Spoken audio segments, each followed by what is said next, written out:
morning, Cubs and Cardinals fans. We got a great one for you tonight. Trade deadline coming up. We're going to talk a lot about that. Addison Russell punches his ticket to Iowa. Maybe that was overdue. We'll get into a little bit of that too. Cubs and Cardinals fighting themselves tied atop the National League Central at the end of the weekend. Important series for both teams before they face each other starting Monday. That and much more. Team Rivals Podcast starts now.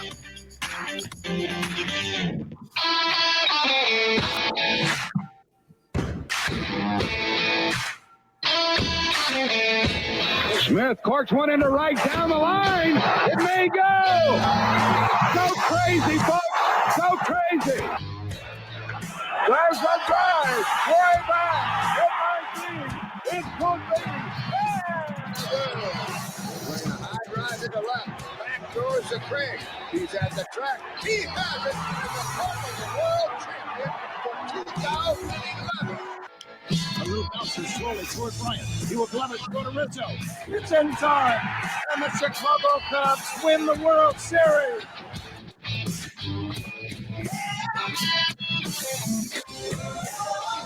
This is the Team of Rivals podcast. No insiders, no anonymous sources, just passionate analysis from the bleacher seats. Here are your hosts. All right, everyone. Welcome back to this week's show.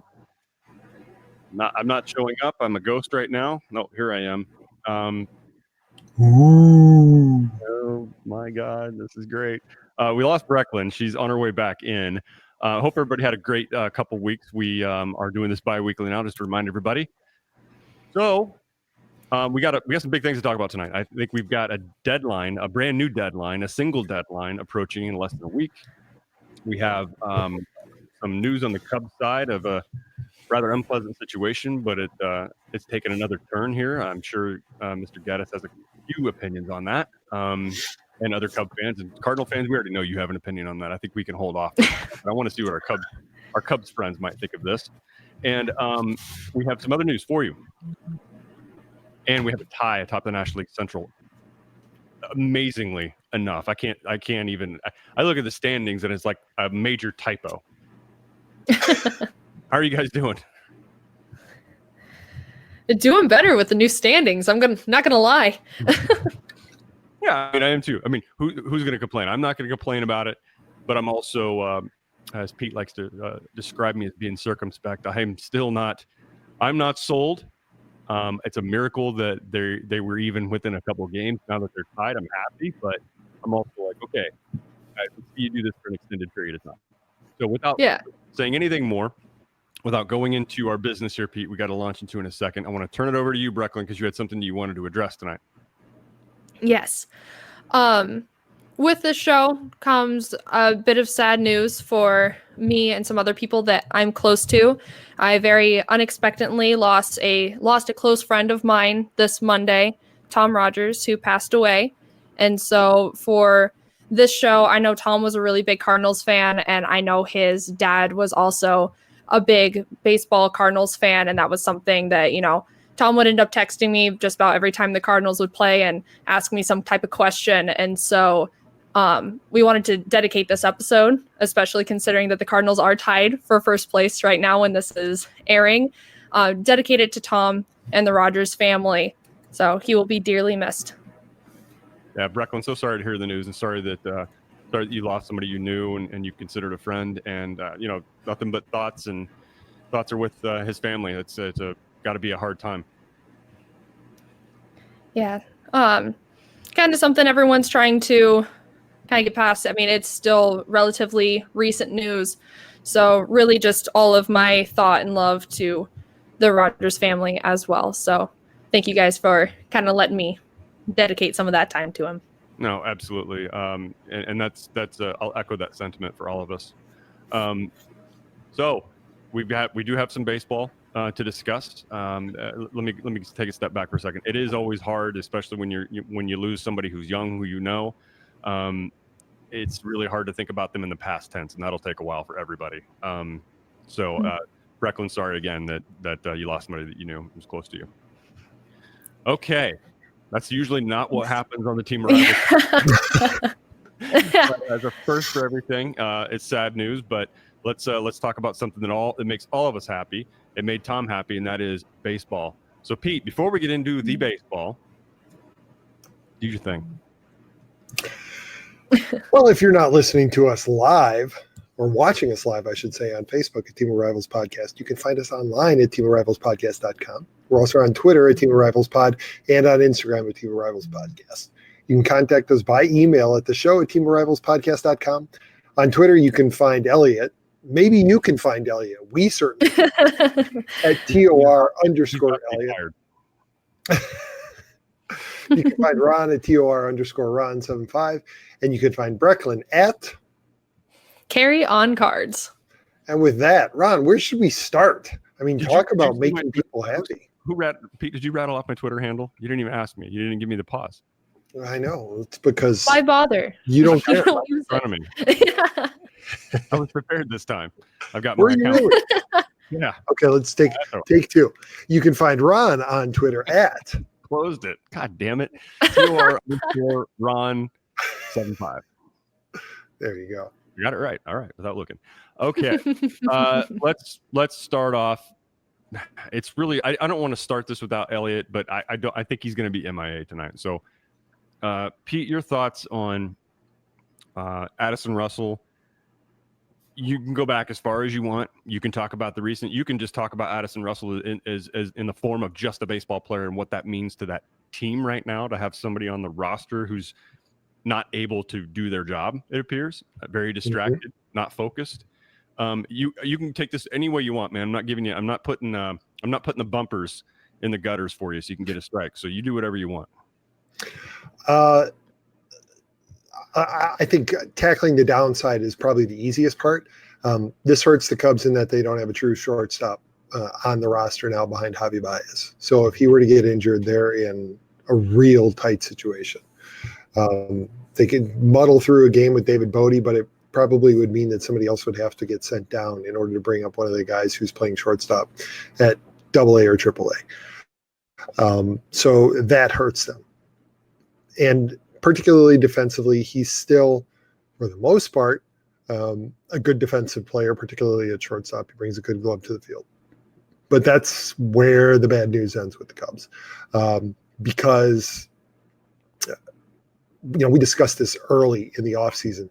I wasn't particularly a fan of the Cubs extending him a tender and keeping him on the team. I would have much rather preferred that they waited until they got through spring training to decide what they wanted to do with him. But they went the route that they did. And so I was absolutely willing to give him some rope, give him an opportunity to find his footing. And it's pretty clear that he needs to go somewhere else. This is more than just sending him down to AAA. If he's going to right the ship, and the reports are from Jed Hoyer and in the Chicago media, that this has nothing to do with off-field distractions related to domestic violence. This has to do with the fact that he's, a 24, 25-year-old kid who just can't focus on the baseball field. Which makes me think, do we really have to go through this again? I mean, we shipped off Starlin Castro because he wasn't a particularly great fielder and he couldn't focus in the field, but at least he could hit. And now we're shipping off another infielder who can't focus in the field and who can't hit. And despite all of the talk of how much better he's been performing with the bat of late, he still is the exact hitter that he was in 2016, just without all the home runs and without all the clutch hits with runners on base. Addison Russell's a 250 hitter at best. And he's somebody who, for whatever reason, does not want to focus on the baseball diamond. He makes the wrong throws. He misses signs. His base running is atrocious. He absolutely refuses to hang on to a bat when he's at the plate. You can pretty much count on it at least once a week. His bat's going to go flying either into the stands or into the dugout. It's time for him to go. I think AAA is the first step. They're not going to be able to trade him. Nobody's going to take him, not with the stink that's on him right now. So he's going to be a release in the offseason, and I think it's going to be the last that we see of Addison Russell in a Chicago Cubs uniform, which at this point, good riddance. I was willing to give him all the leeway, all the breaks in the world. But if you can't do the one thing that's required of your job, and that is focus and pay attention and know the signs, you can't do that. Goodbye. Just good riddance. Brecklyn. Bye, bitch. I actually heard he missed an exit sign on his way to Iowa and ended up in Minnesota. But anyway, so yeah, that's I know that I did. I know. Boom, boom, boom, boom. I don't have the sound on me right now. Anyway, I didn't get much into this conversation last time we had it because I just didn't know enough, and I haven't. Many of us, for many people here, I guess the frustrating part for me, and it's always this way for me on any issue whatsoever, is that it doesn't have to be related to anything like this, but there's a lot of outrage on social media, and I understand, right? I understand on paper why all of this is the way it is. I can't help but to feel that some people are just using this to grandstand. You know what I mean? There's certain voices that are, hey, look how morally correct I am, and I'm going to say something about it. I see a lot of disingenuous people floating around on Twitter that are constantly squawking shit about him, for, and look, I'm not siding with anybody here. I'm just pointing out the fact that I think some of you people are out there squawking, mostly fans of my own team. Are they doing it from a genuine reason, or are they doing it to hold up their hand and stand on a moral high ground and get the likes and get the retweets and shit? I don't know. I can't help but to feel that some of that's like that. Very similar situation. It's not similar situation. Something happened with a writer back in the when I was in the CN 24/7 days, or Cards on Deck, who reported something he shouldn't have. He made a dumb mistake. He tweeted something out, thought it was a lead. It ended up being somebody duping him. He effed up. He made a terrible apology. And there's a lot of people that went after him, and I think it was for disingenuous reasons. It's, hey, look how correct I do everything. Look how good I live my life and the choices I make, and I'm gonna point to this kid to elevate myself. And I just feel like some of the same shit's going on. Yeah. I mean, so I haven't really been on Twitter. For anyone who isn't aware, I am in law school right now. I have an exam tomorrow. And obviously, I mean, I've kind of had a lot going on this week from what we were talking about earlier. So I haven't seen how people are reacting to it on Twitter. And it doesn't separate the fact that what he did was awful. It almost turned into a bit of a joke between me and some of my friends who do watch the games, where I don't call Addison Russell by his name. I call him the bad man. I'm like, oh, the bad man's up to bat. And that's not necessarily, a statement for it. But, what he's doing, does it make it lose value because people are trying to use it to make themselves sound better? I mean, I don't know. That's not something that I'm saying. That's just like a question that I'm posing. But either way, I don't feel like he was a good baseball player. I feel like even if nothing else had happened, like in, outside of the baseball field, I feel like he'd be getting sent down. And I feel like the off the field type of stuff makes it to where nobody's going to want him back, even if he did become a better baseball player. So I'd agree. I don't think he's going to be on the Cubs much longer. I don't really like him being in Iowa because that means he's right by my place. So if I could decide to go see a Iowa Cubs game, I will see the bad man, and I will let you know if he's salting the ground with his tears, but I doubt it. Well, I mean, he's I don't know what kind of road he's going to have ahead of him, and he deserves to have a difficult road ahead of him, right? Anybody who does anything like that, that's the risk you take, and that's the consequence. You're gonna have to deal with that. And I don't feel bad for anybody, whether it's a football player, whoever, that's ran out of the league for committing something like this. I don't. It goes without saying, right? None of us condone that on here. But I don't know.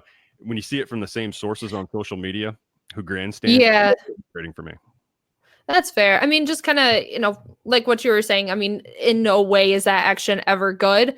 And the fact, the conversation should be had about that. It should be acknowledged that that's bad.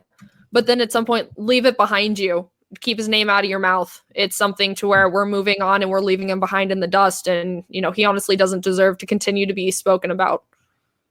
Not as a professional baseball player either way.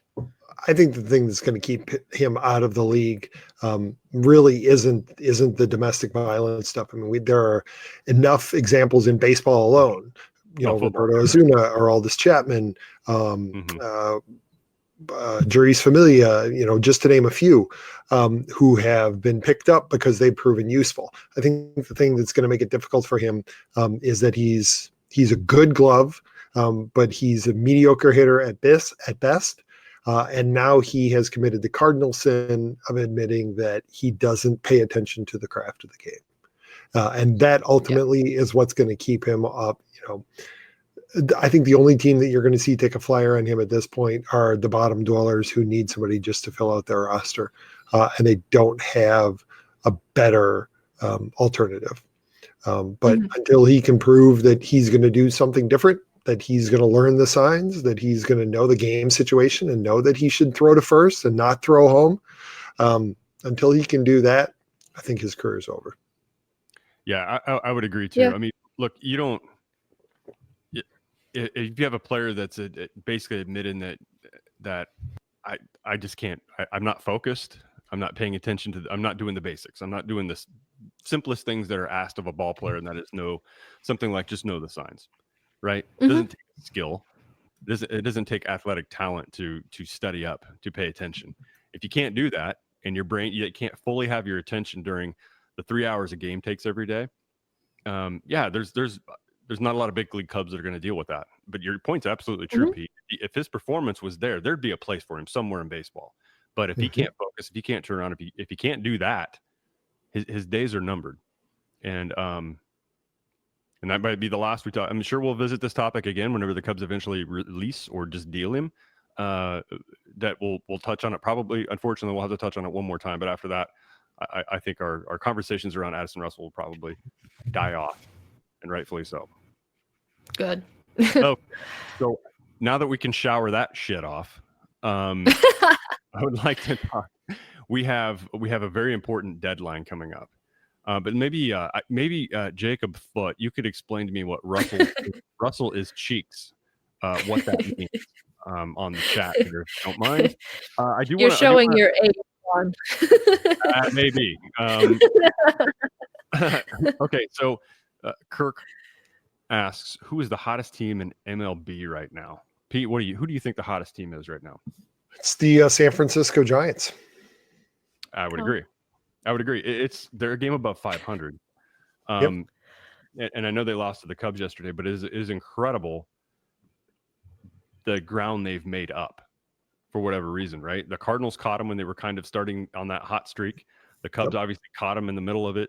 Who knows how long it'll last, but that's an interesting team that I want to talk about when we get into some of our trade line discussion. So I don't want to get too deep into them right now. Brecklyn, who do you think the hottest team is? The Cardinals? I agree. Yeah, sure. Let's go with that. Well, both teams have been 8-2. They're on over their last 10. Oh, well then, yes, I'll say the Cardinals. I wasn't sure. I was just going to discreetly Google once my internet was working enough, but you could genuinely make an argument either way. But the work that the Giants had to do to get over 500 compared to where they were, it is pretty amazing. And it's not like their schedule has been super soft either. They've had some decent 500 or above teams pass through San Francisco, and they've gone on a couple. They got at least one tough road trip, if I remember looking at their schedule earlier. So they have climbed back. I tell you what, there's somebody in the standings that surprises the shit out of me compared to where they were earlier in the year, and that is the Washington Nationals. Yeah, they got the same record as both the Cubs and the Cardinals. They've really clawed their way back. Again, this is not a topic I'd necessarily want to get into quickly because these two teams scratching their way back, that really impacts the trade market because there were a couple arms out there that could have been out there. And okay, so I'm getting a response. Cardinals have had an amazing run of. Okay, that's not you didn't answer my question. He bad. Okay, that's the answer. Is that what that means? Yeah. He bad. Okay. Well. Yeah. Millennials. It's a better way of saying that someone's ass. at whatever it is. So that way you don't have to say ass, these cheeks. Oh, yeah. That happens to everybody. Yeah, there you go. Yeah, why not? Elliott is still not here. If you're watching, if you're listening to the audio portion later, we are missing Elliott. He's not responding to text. First of all, we hope for his safety. Yes. But that's probably I heard from a little bird that he's sick. So unless that little bird is lying, maybe not pray for his safety, but maybe his health. And then his safety when he decides to come back next week for not telling us earlier. Yeah. We may be looking for a fourth host. That's right. Holy L, if you'd like to come back. I can take all three of you on. All right, Pete, question coming in. So let's just get into it. Hottest team in baseball. Brecklyn and I would probably agree that I think the Cardinals are hot right now. I'm concerned with how long they'll keep up. But there certainly can be an argument made for the Giants. I don't necessarily disagree with Pete either. They've had the achievement what they've achieved by getting at least back to 500 and over, I think is pretty incredible. So I think you can make an argument either way. But this is the first time I've been able to say the Cardinals are the hottest team in the league since April. Yeah, it's been a minute. It's been a while. It's been like 4 years. Okay. So there's a question asked by Jay on the chat here, and I'm going to direct this to you, Pete. Which bat will the Cubs trade for? Well, there seems to be a lot of heat around Nick Castellanos of the Tigers. So I would imagine that means that it's not going to be him. And so in that case, I have no idea whatsoever.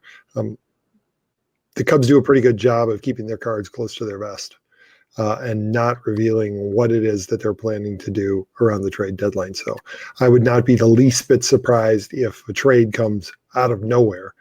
But clearly they need to trade for a bat. It's just a question of who and how and where. It's pretty clear that the Cardinals are living rent-free in Pete's head because he's made two references tonight. Cards close to the vest and card. So you're welcome, Pete. Okay. Which bat will the Cubs trade for? First of all, I'm going to ask you another question, Pete. Do you think that's their biggest need? Yeah, their bench is pretty weak compared to years past. Obviously, they made a nice pickup recently since the last time we got together. Brought in Martin Maldonado. He'll probably make, I think, a pretty good impact.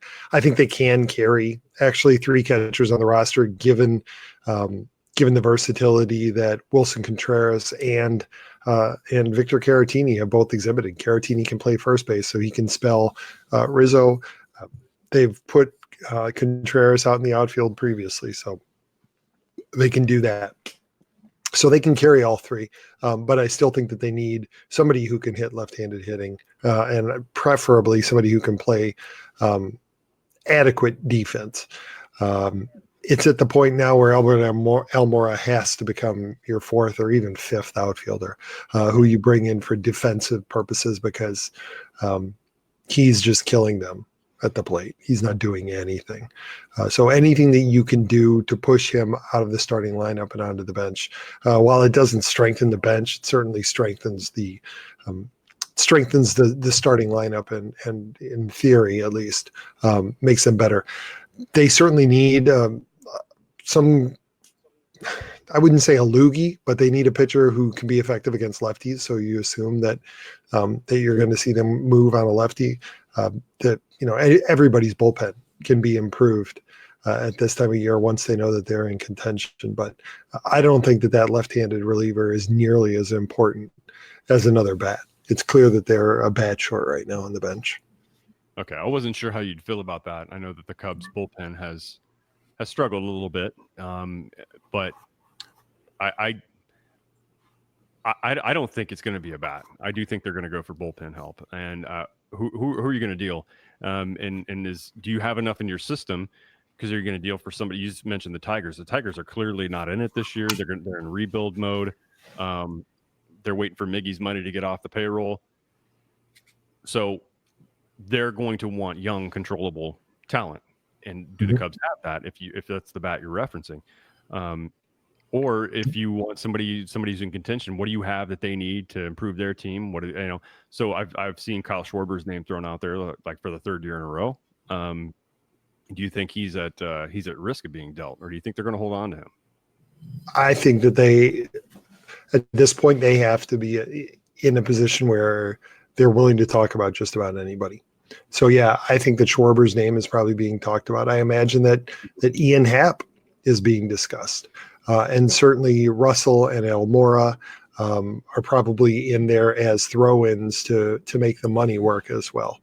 But I would not be surprised for the first time to see somebody or some bodies shipped off the Major League roster this year at the trade deadline, which we haven't seen before with the Cubs. Right. And well, usually teams that are in contention, you normally don't see that, except if you're the A's. And you right. Cespedes for Lester, a deal like that. But those things don't happen often. So yeah, it's going to be very interesting. Does Jacob speak in old person language or not? Because I don't know who Nico is. Nico Horner is. Nico Horner is either the Cubs' top or second best prospect. He rocketed up. The Cubs picked him in the first round last year. Everybody thought that the Cubs reached in picking him up, but he has blown everyone away. He's either in or on the verge of pretty much all the prospect rankings, top 100 lists. There is no way the Cubs are trading Nico Horner unless they are getting a pure stud. They are not going to trade Nico Horner for a rental. He's a year, maybe a year and a half away from impacting the Major League roster. They're going to have to get one hell of a return on a trade in order to pry him loose. Nico Horner is going nowhere. Speaking of Cubs prospects, if Johnny Field disappears, I will be personally offended. If Ian Happ goes, I will throw a party. And that's all I have to say. Is it because Ian Happ's a redhead? No, it's because he's not a good baseball player. Like anybody. Supposedly he's been on fire the last 3 weeks. So there are a lot of people excited that he's coming up tomorrow. His hair just came up. Brecklyn, I don't know how many games you've been able to catch lately. Did you notice Harrison Bader cut his hair? I saw that. It's interesting. I'm still going to call him Goldilocks. You got a big goddamn head, too. It's like that's not something that I noticed. Yeah. He's a human bobblehead. Maybe that's his way to be able to get people to make him a bobblehead. So that way he gets his own like special giveaway at the stadium type of thing. Yeah. There you go. Imagine if they made a bobblehead and then he cut his hair. How disappointed would you be? What? They can just give him away. How about that? There's your bobblehead. With a stand and everything. No, an actual Harrison Bader. Just give him away. Please don't. Oh, okay. You were breaking up a little bit. That's why I didn't respond. But no, please don't. We can get into a different conversation about what we think about the Cardinals roster if you would like. But as much as I will, throw things out again, I don't think Harrison Bader's a bad baseball player. I just didn't think he was God. So. Yeah, and I'm with you on that. Hey, our old buddy Chris is in the chat, and he commented, "Oh, this is for me." Smile more, Ron. It's okay to realize we are in first. Okay, well, Chris, you're right. You're right, and I know. Don't jinx it, right? All right, I'm going to throw something at you guys that I know is blasphemy. Have you noticed that the Cardinals' recent hot streak seems to coincide with a couple injuries? IL designation of the greatest catcher to ever put on the tools of ignorance. He's better than any other catcher who has ever played the game, ever thought of playing the game. And don't you dare argue that otherwise. Josh Gibson, Johnny Bench, Panella, Yogi Berra, you can all go to hell. I'll be right back. I got to get something. 1 second. Sure. She just doesn't want to answer this question. No, she doesn't. She just threw the headphones down because she hates that question. I'm going to answer it, though, and I might surprise you. I haven't. That's not done a flyby on me. I understand that the production they have received from. Oh, shit. She's got a hat on now. She's serious. The production they've received from a combination of Kisner and Matt Wieters it's the catching position from an offensive standpoint has absolutely been more productive. Matt Wieters is swinging a pretty big bat for them. He's had a couple key home runs. Andrew Kisner he's hit well. He's handled the pitching staff well because, I mean, a lot of these guys he's received in Memphis or he's received in Springfield. So yes, I am not going to argue right now that while Yadier Molina, who's been struggling at the plate a little bit this year, right? He's having one of his worst offensive seasons in a long time. They have been getting better production, I know, offensively at least, from the catcher spot. Absolutely, not going to argue that. And they've got another one that you didn't bring his name up directly, but Matt Carpenter is another one who's had a terrible year. Oh, I'm so ready to talk about this. I've been so excited. Well, you got your hat. I wish you put the hat on so that people will realize she is a Cardinals fan. But yeah, and it's signed. It's got the Yachty signature on the side there. That's why I had to get it. We as Cardinal fans, we do love Yadier Molina. We love the fire he brings. I like his intensity. He's a very smart baseball player. He handles the staffs normally pretty well. There's the word carp with a poop emoji on it. And you. I'll get to him in a second. But no, we love Yadier Molina as Cardinal fans. We do, but we also understand right now, offensively, his spot in the order, no matter who's in it right now, I feel better about their bat at the moment. But I will go back to say this. I've said it before about Yadier. If he starts clicking again from a situational standpoint, that guy is one of the best situational hitters they've had in a long time. He knows when he needs to be going to the opposite field. He knows when he needs to make contact. Yes, he carries a piano on his back, a very big one. So he's susceptible to double plays. I get that. But, I do understand, Pete. Long way of me answering that. But, yes, they've been getting better production. It's going to be not the easiest decision, but he's going to have to take more days off. Their backup catchers can't make one start every 2 months. Mm-hmm. Okay. So he's going to have to take more time. He's got one more year left after this. It's going to be a shared spot. He's not going to start 140 games going forward. It's just not going to happen. But he's spent his entire career there. He's been a great Cardinal. He's been a part of great teams that they've had. He's been a leader on great teams that they've had. When you've got a guy like even Albert on the team. So this is just something happened. He's 37 years old, or soon will be. So this is expected. This is not a shock.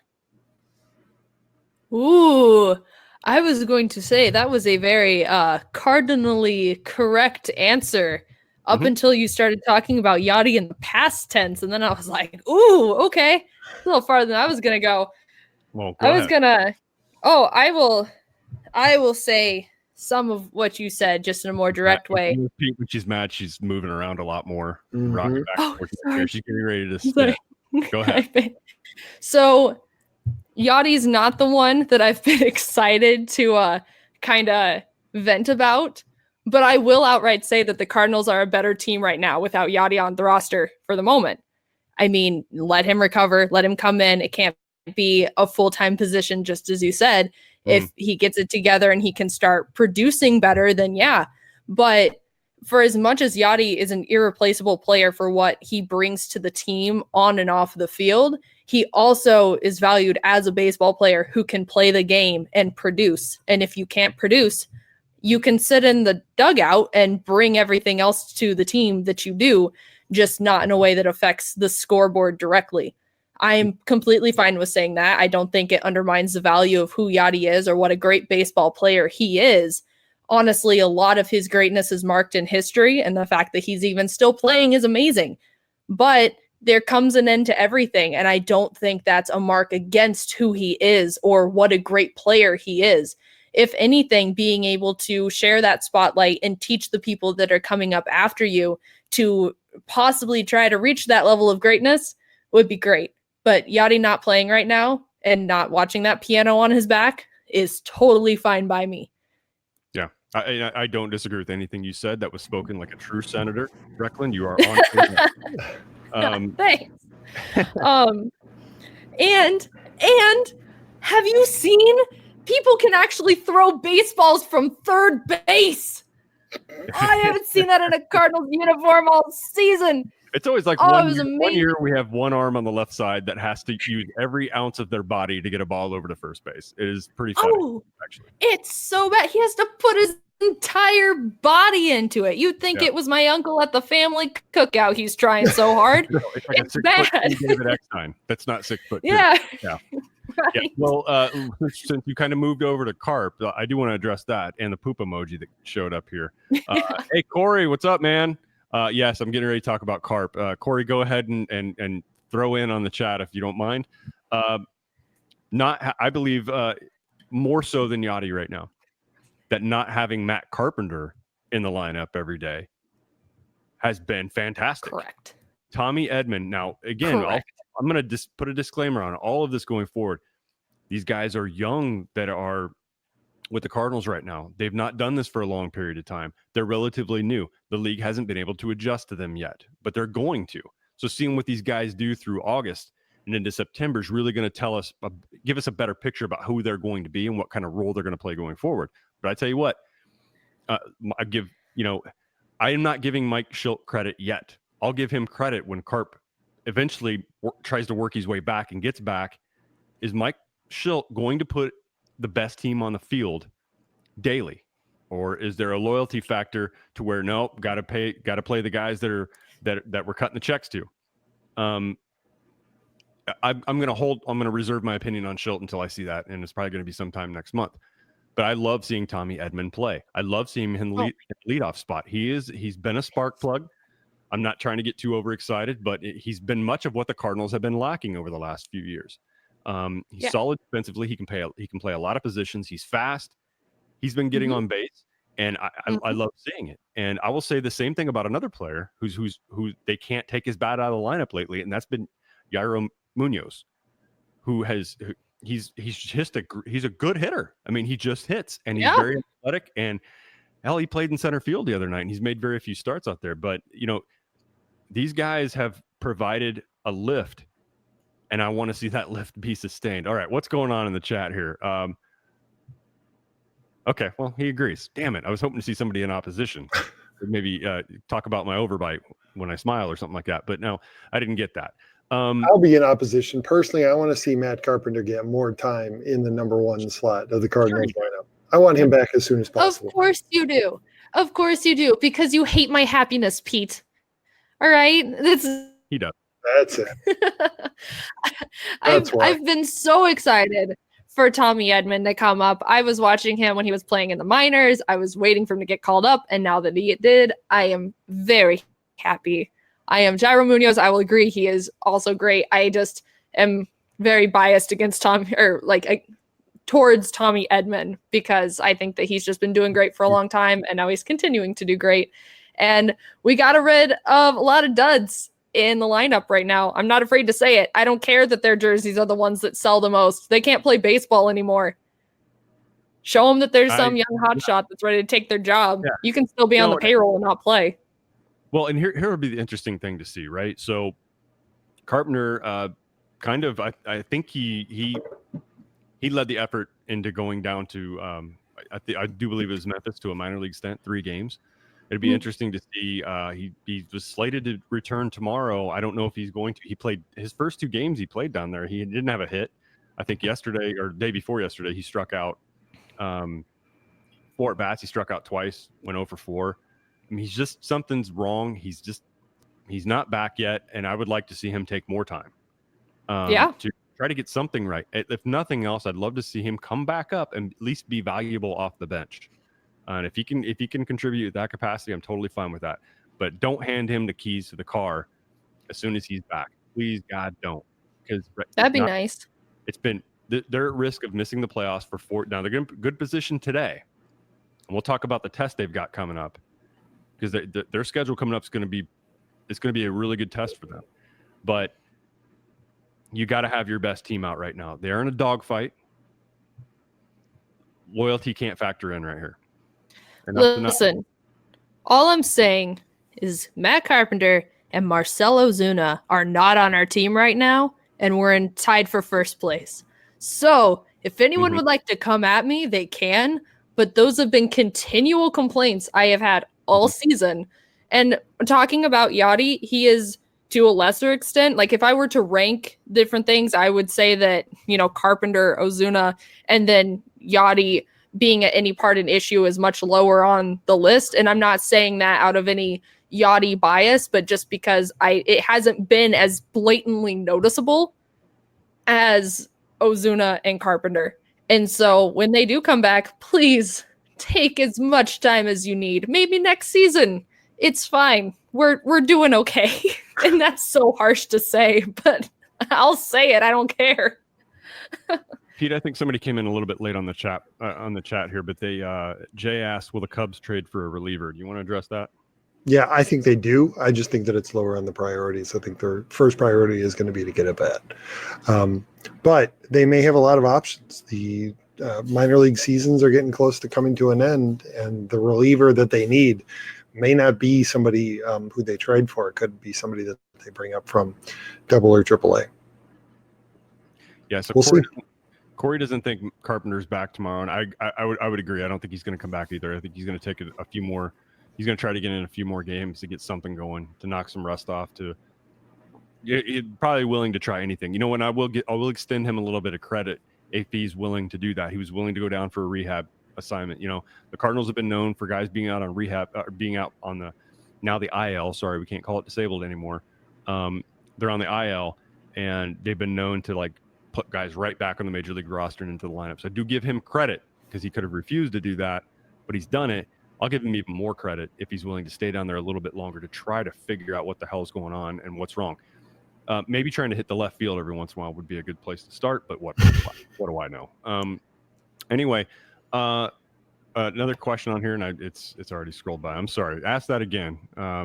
Which one, O'Neill or Mo standing pat? Mo standing pat. So since we're on the trade deadline stuff, yes, I do want to address that.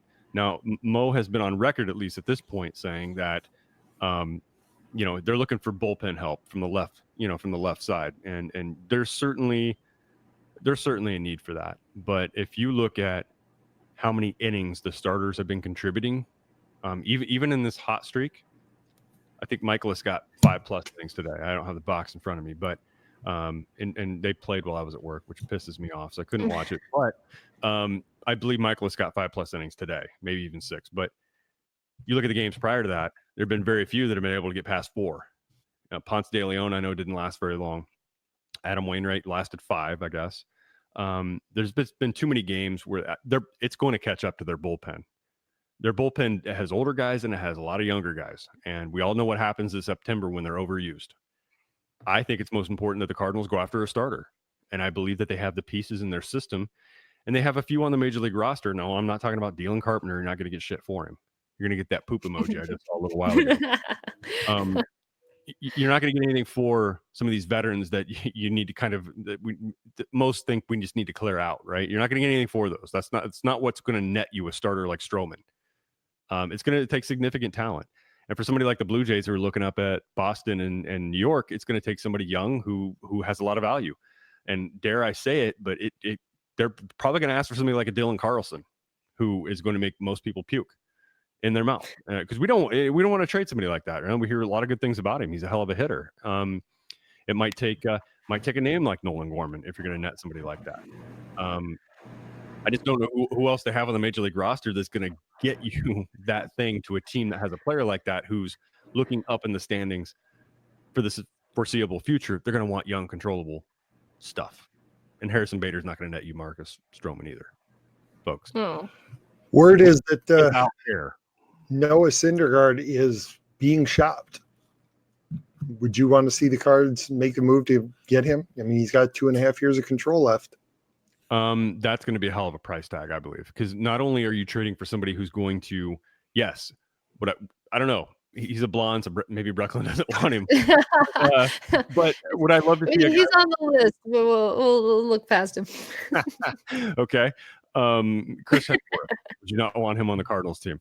Anyway, that player just doesn't bring his ability over. He brings a lot of marketability over. He would have an extreme amount of value, even to a mid market team. I know people don't like to hear that, but it's going to be a hell of a price tag. I don't see Mo going there. Where you see Mo going is somebody who's probably for a good team, probably a 3 or 4 starter. That's probably the farthest he's going to go. I don't see him bringing in a Stroman. I don't see him bringing in anybody like Syndergaard. I don't see him bringing in a Scherzer, and clearly not now that the Nationals are back in the mix. But I think it's going to be a tier down from guys like that. But I do think he'll go after. Well, I want them to go after a starter. I just don't think it'll go that far. It's definitely not a Syndergaard. I don't see that. I think if it's someone who doesn't really follow baseball, if they know their name, just don't even think about the Cardinals getting them. I mean, we got Paul Goldschmidt, and that was our big move for the season, I think. Unless something is just bitten the front office, that's where we spent our money, and that was our big move. Anything else, I feel like, is going to be really minor. Yeah, I strongly believe it's a starter they need.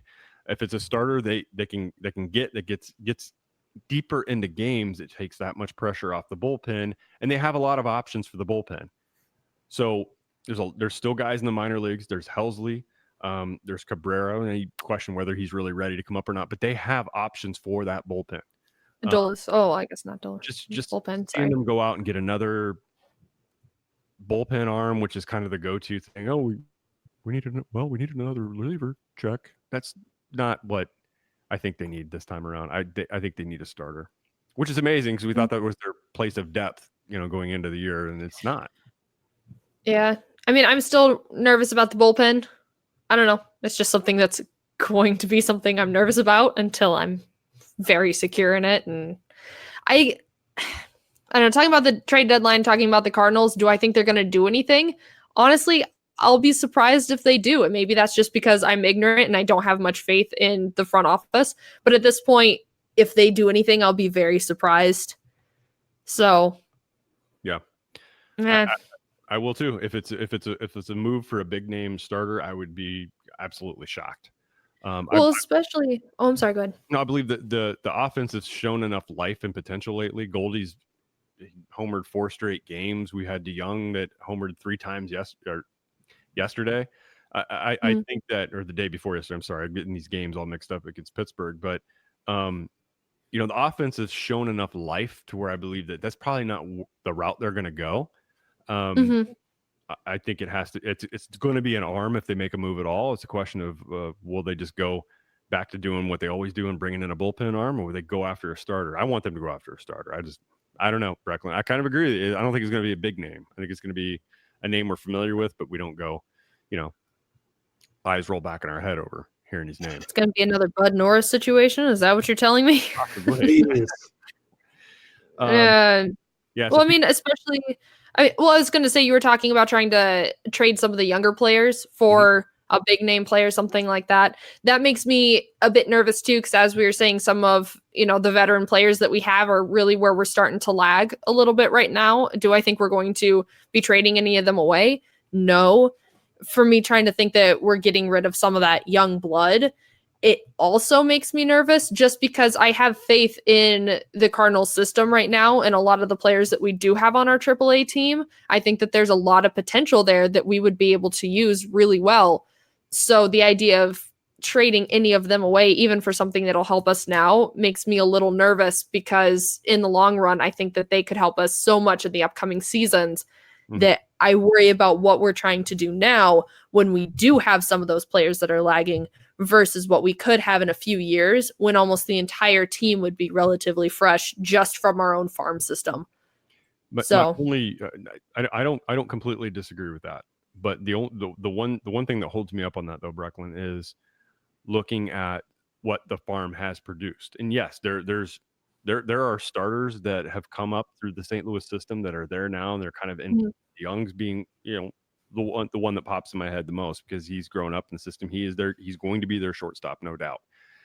Also look at a lot of other names that have made an impact when they've come up, and then they've fizzled out. A guy like Alan Craig comes to mind.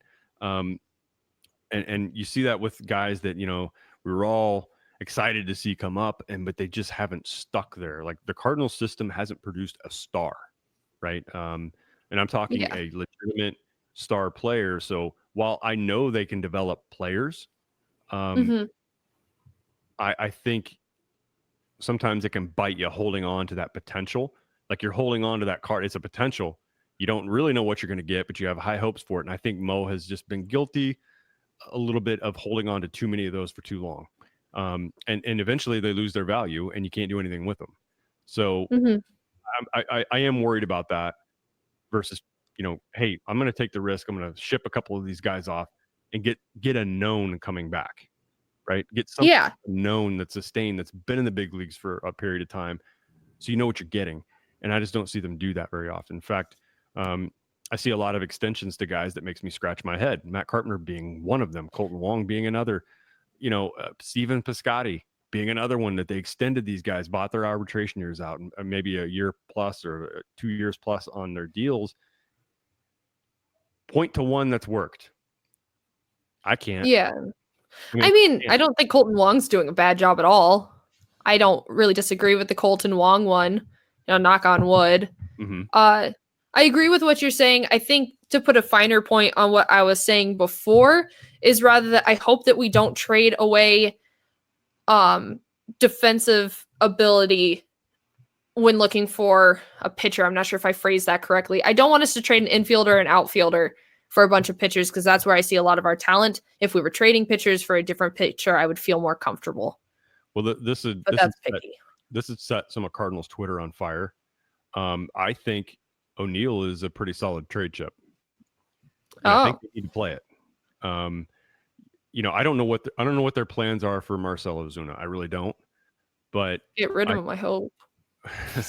Well, you know what? They're going to have a hard time doing that because he's been on the IL. He's had a couple broken fingers.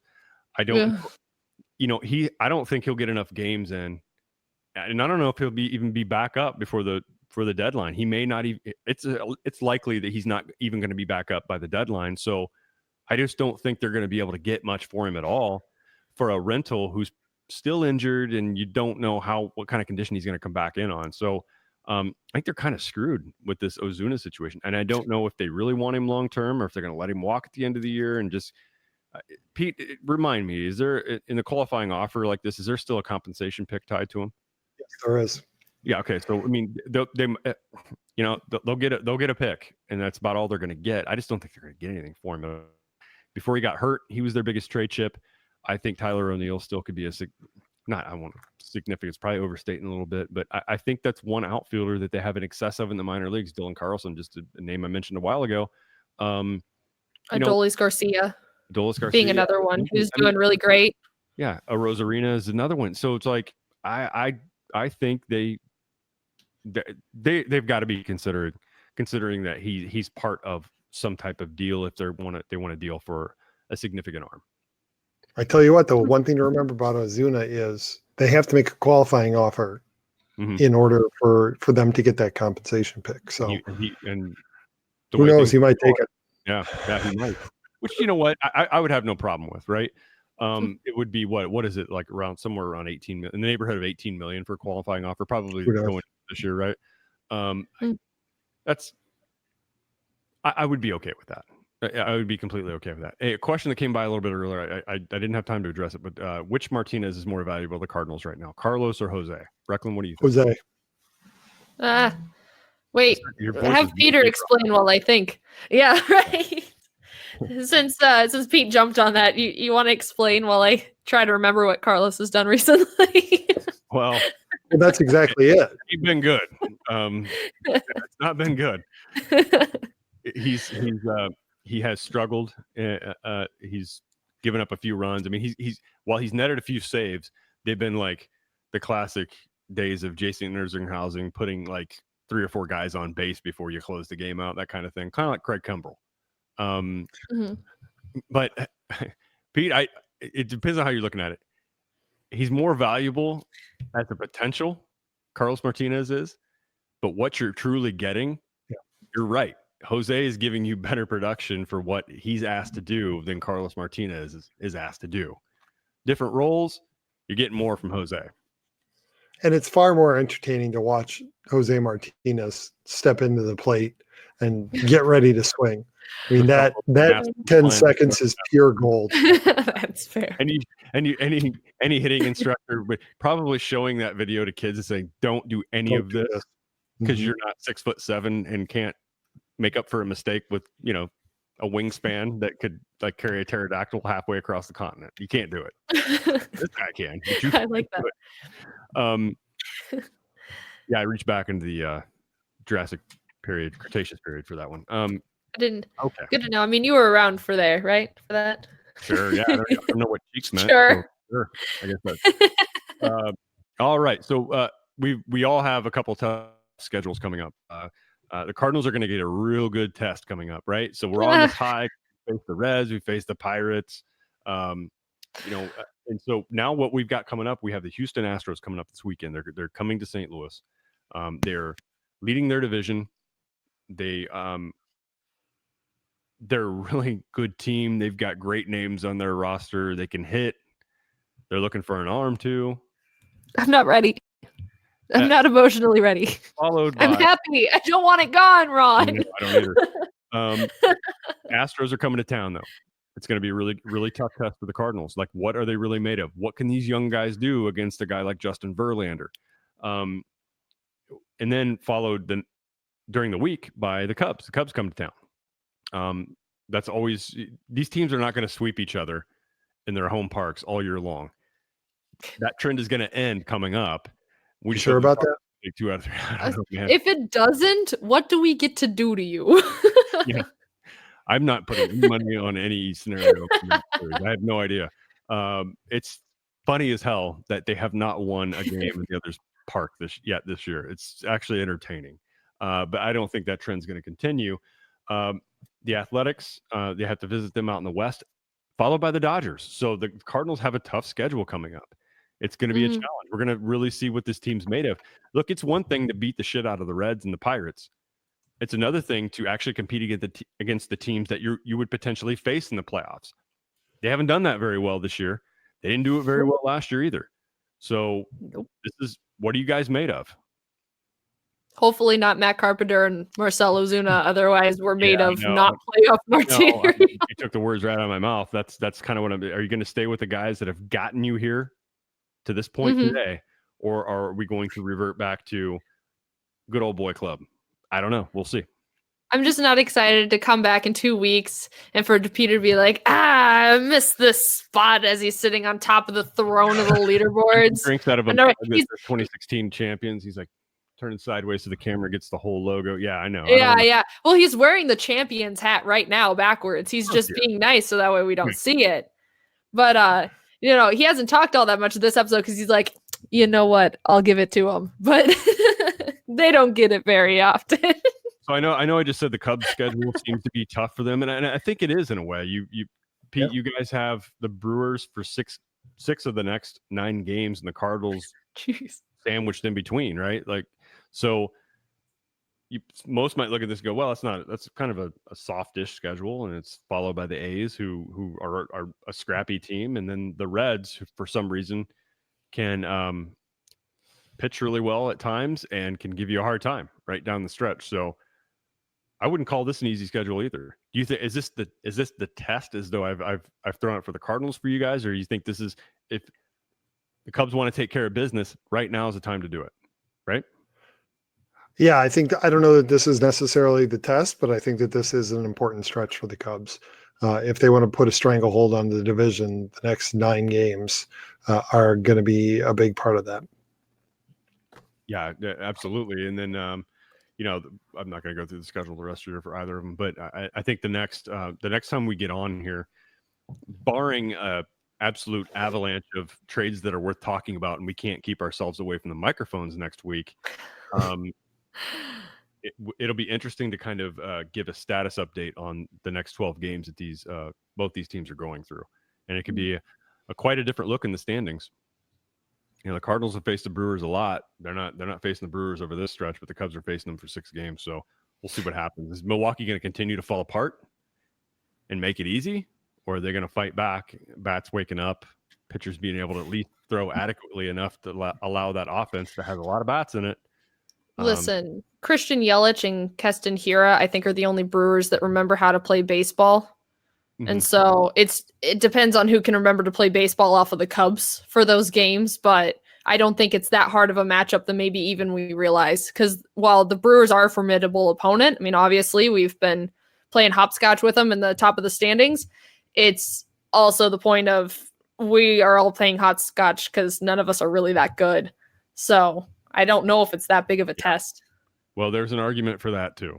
That I hear it a lot, Pete. I'm interested to hear what you have to say about this. Is the National League as bad as we think it is right now based on their records? Is it more on their play? Is it as bad as it looks, or is this kind of a black and blue thing? Because if you remember, like in football, the NFC North was often referred to as the black and blue division because those teams are beating the hell out of each other. This division, where does this rank in? Let's just stick with the National League because American League's fake. Can we just stick to the National League right now? What do you think this division is amongst these three? I think the National League as a whole is not terrible. I just think that there's far less separation from the top of the National League to the bottom of the National League than there is in the American League. And so it looks like the National League isn't that good. I don't think the National League is that far off the American League, but the Tigers are terrible. You could argue that they are worse than the Marlins.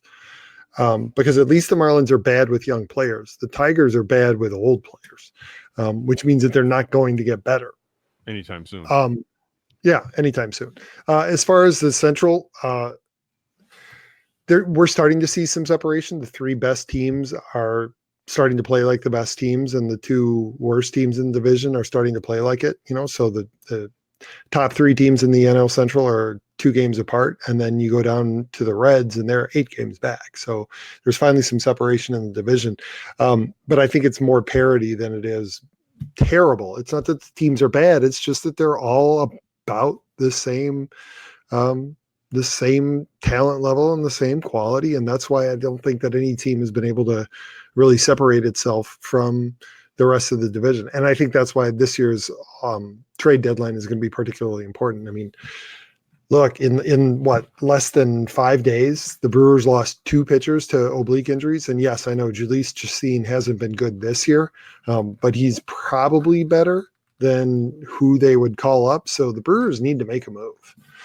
If they don't, then I think that this is a two-team race for the division crown. So Corey Liefers adds that and says, because the Cards have put that space in there, you're welcome. Yeah, the Cubs didn't win 4 out of 5 against the Reds and the Pirates. You're right. They had nothing to do with that, Corey. Oh, you got a Cub trigger. You triggered him, Corey. All right. I actually don't disagree with that. I think both the Cubs and the Cardinals have taken care of business against some of these teams, and it has set them back. And I don't know if I completely agree with you though, Pete, because if we both watch our teams, right, and we watch how they play. The Cardinals, you take this recent streak, but take away post All-Star game from both teams. I can't say that the Cardinals played good baseball in the first half of this year. It's actually been very disappointing and a stark contrast to where this team was at one point, playing fundamentally sound, situational hitting, just not beating yourself. And that's not how they played in the first half. They were the worst offense for almost 2 months, one of the worst teams for almost 2 months. And so I think the fact that they are tied for first right now, I think this division is bad. I think it's bad. And I don't know. And here's why I say this. I don't think anybody from this division right now, I wouldn't put my money on any of them to get past either Atlanta or LA in a playoff situation. Not the way they're constructed right now. I agree with the part where the trade deadline could change all that. I just don't see it right now. I think the National League Central, I'm not calling it the worst division in baseball at all. No. I do think if you look at the teams that could potentially get in the playoffs and get to the World Series, the National League has few representatives. National League Central has very few representatives right now. I believe it can get that far. On that, we agree. Okay. Yeah.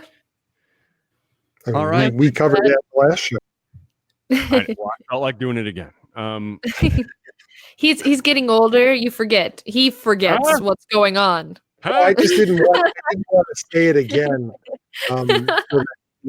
he would just go crazy about it. But I mean, last time I did say I don't see this current Cubs window winning another World Series.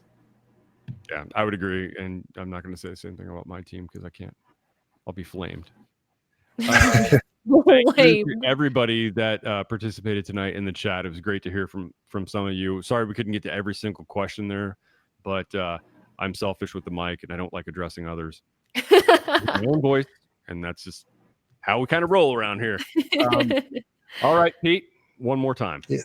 One more time. Well, if you are not watching us live on Facebook at Team of Rivals Podcast, you can find us online at teamofrivalspodcast.com. We're also on Twitter at Team of Rivals Pod and on Instagram at Team of Rivals Podcast.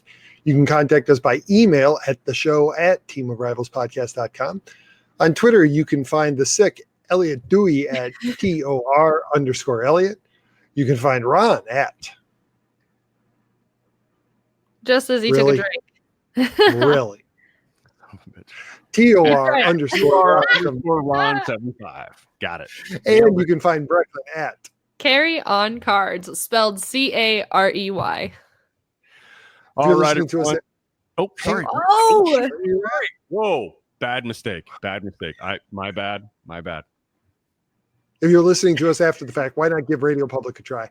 Radio Public's a free platform that throws a couple of pennies our way every time you listen. Otherwise, you can catch us anywhere you listen to podcasts on Apple Podcasts, SoundCloud, Stitcher, Spotify, TuneIn, and Google Podcasts. And if you would like some of your own Team of Rivals gear, hit us up on Facebook. We'll send you some of our remainders. Definitely don't get the soft goods from Zazzle. Don't get those. Those are shittiest clothes I've ever worn. Shamefully.